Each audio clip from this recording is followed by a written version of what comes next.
که احساس تنهایی بکنید، توی این ویدیو می‌خوایم راجع به 7 نشونه که نشون میده شما عمیقاً احساس تنهایی می‌کنید و 4 راهکار برای مقابله با احساس تنهایی حرف بزنیم. اگر که دوست داری ادامه ویدیو رو ببین.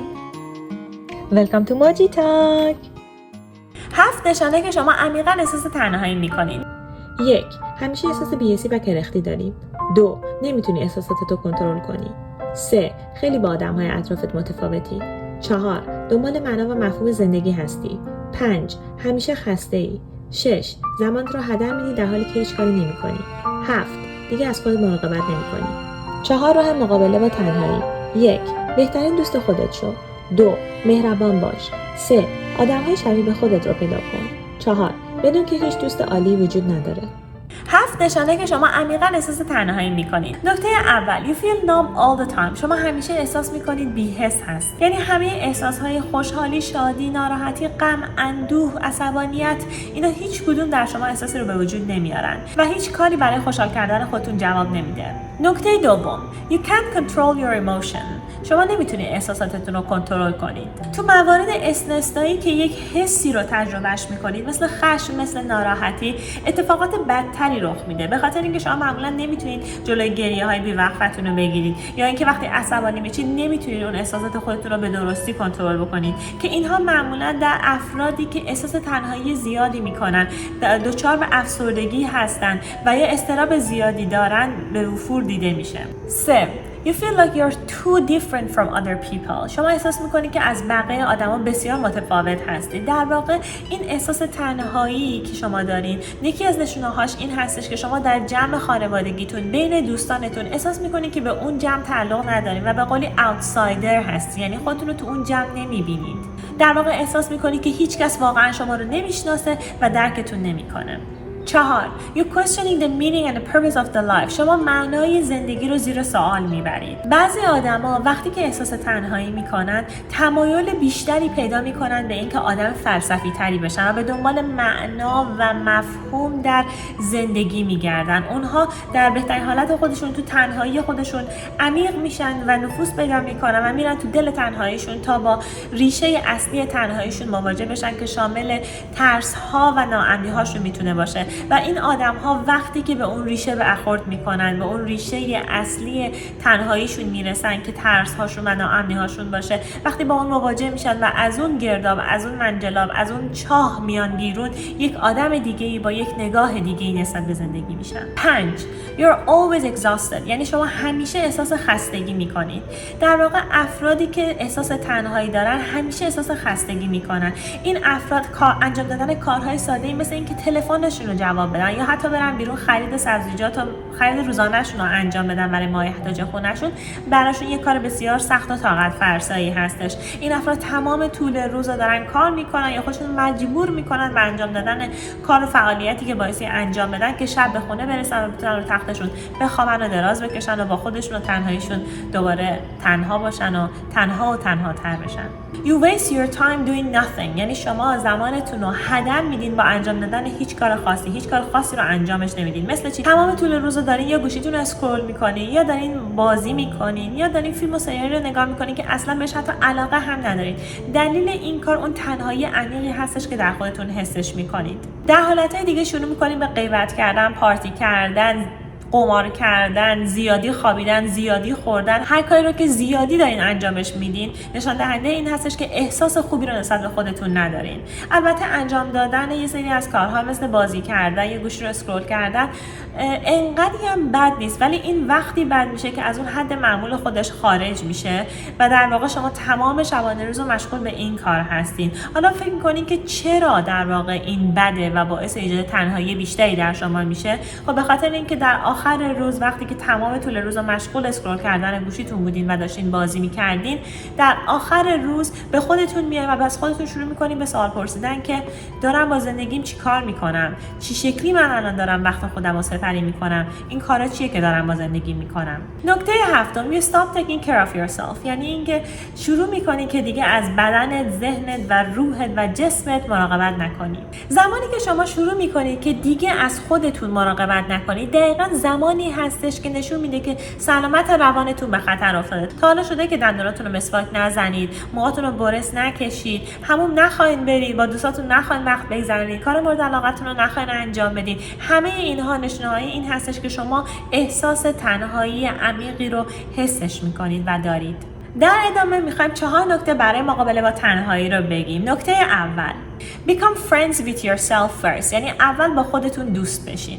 مراقبت از خودمون چیزیه که برای سلامت روانمون بسیار اهمیت داره. حقیقت اینه که ما بعضی وقتا واقعا فقط تنها آرزومون اینه که دوباره بتونیم با خودمون دوست باشیم. آخرین باری که یک کاری رو فقط برای خودتون انجام دادین، نشستین برای خودتون فقط استراحت کردین، برای خودتون کتاب خوندین، نه فقط بخوایم که مثلا اونو به نمایش بگذارین یا نشون بدین که وای من چقدر آدم موفقی هستم یا وای من چقدر به چیزای مختلفی تو زندگیم رسیدم. نه، آخرین باری که برای خودتون یک کاری رو انجام دادین، مثلا به جای اینکه یه دوش سری رو گرفته باشین، خودتون رو دعوت کرده باشین به یک حمام آب گرم که احساس گرما و آرامشی رو به شما القا بکنه، کی بوده؟ یا حتی اینم نه، انجام دادن کار مورد علاقتون، انجام دادن یه سرگرمی که دوست دارین، کتاب خوندن، بیرون رفتن، قدم زدن، یه کاری که فقط برای خودتون انجامش داده باشین. در واقع این دوست بودن با خودمون باعث میشه که استرس وجودمون کم بشه و به گذر زمان آرامش بیشتری رو احساسش بکنیم. 2. show compassion یا شفقت از خودتون نشون بدید. مسئله اینه که بیشتر وقتایی که احساس تنهایی میکنیم با خودمون داریم فکر میکنیم که کاش یک نفر بود که ما رو درکمون میکرد، به حرفامون گوش میداد، با همون مهربون بود، بهمون شفقت نشون میداد. و خب اینجایی که یک کمی مهربونی خیلی راه دوری نمیره. وقتی که شما از یک نفر تعریف میکنید یا وقتی که یک نفر از شما تعریف میکنه، آیا حس خوبی بهتون دست نمیده؟ یا وقتی که یک نفر یک لطفی در حقتون میکنه، این احساس بهتون دست نمیده که شما آدم با ارزش‌تری هستید؟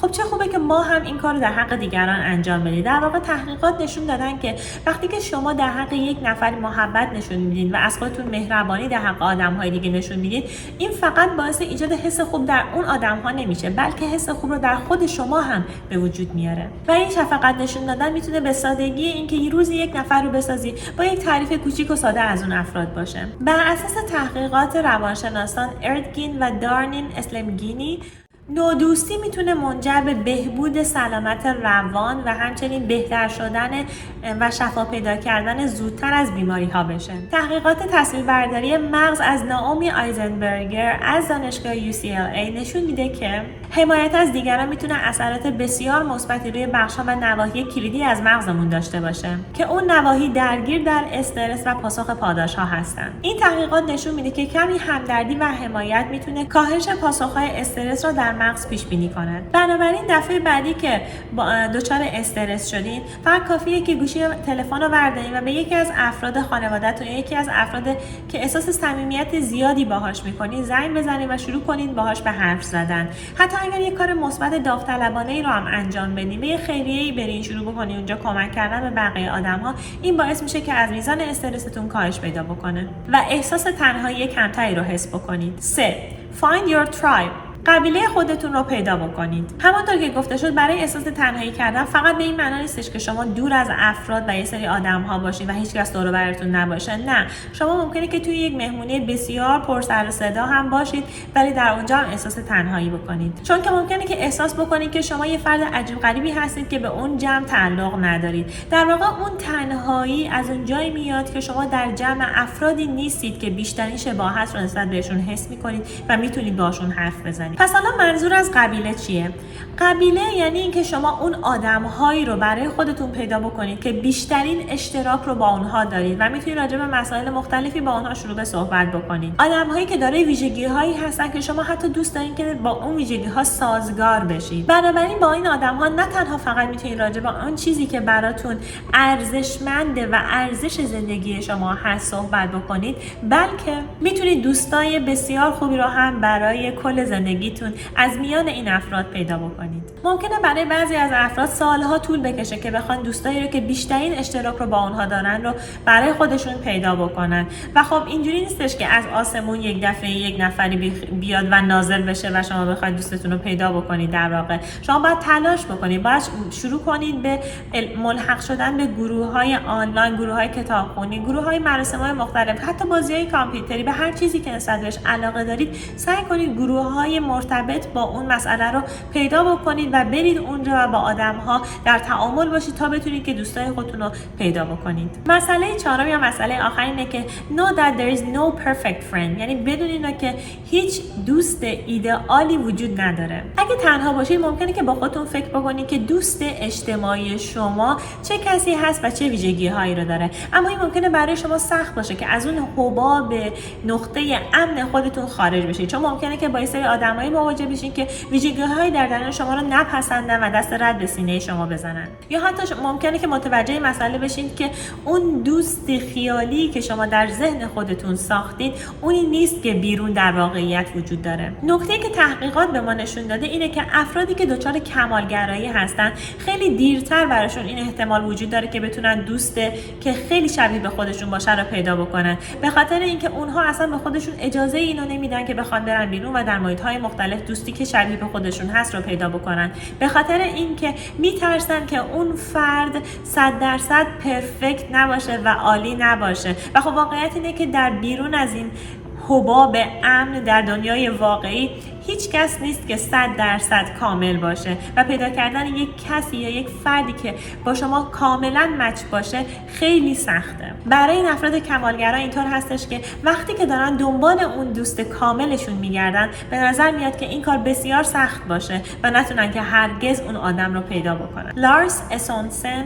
فیلسوف و نویسنده فلسفه تنهایی، میگه که ایشون میگن که افراد مبتلا به تنهایی مزمن به احتمال زیاد کمالگرا هم هستن. افراد کمالگرا با خودشون فکر میکنن که آدمای دیگه دوست ندارن که با اونها دوست بشن، ولی در واقع مسئله این نیست. اونا انقدر استانداردهای بالایی رو برای خودشون در نظر گرفتن که خب احتمال خیلی کم وجود داره که افرادی رو بتونن بیرون توی دنیای واقعی پیدا بکنن که به اون استانداردشون بخوره و بتونن که باهاشون رابطه دوستی برقرار کنن.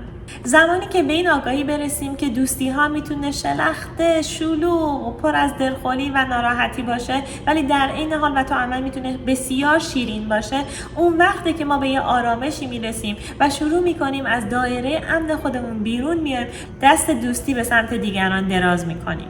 اگر فکر کردید که کمالگرایی شما مانع پیدا کردن دوست براتون میشه، باید اینو بدونین که اون بیرون دوستایی برای شما وجود دارن که کامل نیستن و یه سری نقصایی هم ممکنه داشته باشن، ولی خب میتونین در کنار اونها زمان خیلی خوبی رو داشته باشین و کلی خاطرات قشنگ بسازین و با وجود همه معایب و نقص‌ها همدیگه رو دوست داشته باشین. این بود از ویدیوهای امروز. خیلی خوشحالم که ویدیوهای امروز رو نگاه کردید. شما حالا بهم بگین که شما چه وقتی احساس تنهایی میکنید، با تنهایی خودتون چطوری مقابله میکنید و حلش میکنید. خیلی ممنون میشم که اگر نقدی، انتقادی، پیشنهادی دارید تو کامنت ها برام بنویسید. ممنون میشم که دکمه سابسکرایب رو بزنید و تا ویدیو بعدی خداحافظ.